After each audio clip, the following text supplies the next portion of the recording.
बिस्मिल्लाहिर्रहमानिर्रहीम। रोज़ा रखने से इंसानी जिस्म पर असरात। क्या आप जानते हैं रमज़ान के 30 रोज़े रखने से हमारे जिस्म पर क्या असर होता है? इस पर जापानी साइंसदान ने एक बड़ी खोज की है और यह जानना हर मुसलमान के लिए बेहद ज़रूरी है।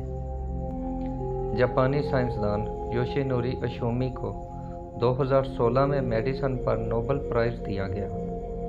इनसे जब पूछा गया कि आपने कौन सी ऐसी चीज़ बनाई जिसकी बिना पर आपको दुनिया का बड़ा इनाम नोबेल प्राइज़ दिया जा रहा है, तो इन्होंने कहा, मैंने कैंसर की मुमकिना दवा खोज ली है।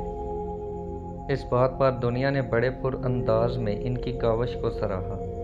इसके बाद जापानी साइंसदान ने कहा, मैंने कैंसर की दवा नहीं, कैंसर से बचाव का मुमकिना हल तलाश कर लिया है। लोगों ने पूछा, बताएं ऐसा क्या किया जाए जिससे कैंसर से बचा जा सकता है? तो इन्होंने कहा, जब हम भूखे रहते हैं तो हमारे जिस्म में मौजूद ग़िज़ाइयत ख़त्म होने लगती है, जिसकी वजह से जिस्म भूख महसूस करता है। अगर भूख के दौरान जिस्म तक खाना न पहुँचे तो हमारा जिस्म भूख की शिद्दत की वजह से हमारे जिस्म के अंदर मौजूद उन जहरीले सेल्स को खाना शुरू कर देता है जो कैंसर का सबब बनते हैं। इस अमल को मेडिकल की ज़ुबान में ऑटोफैगी कहा जाता है।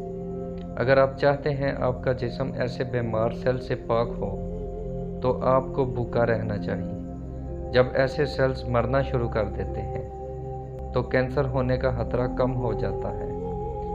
इसके बाद जापानी साइंसदान से पूछा गया कि इंसान को साल भर में कितने दिन भूखा रहना चाहिए, तो इन्होंने कहा 20 से 25 दिन कम से कम और 9 से 10 घंटे भूखा रहा जाए तो इसका जिस्म ऐसे तमाम जहरीले सेल्स को खा जाएगा और इस इंसान को कैंसर नहीं होगा।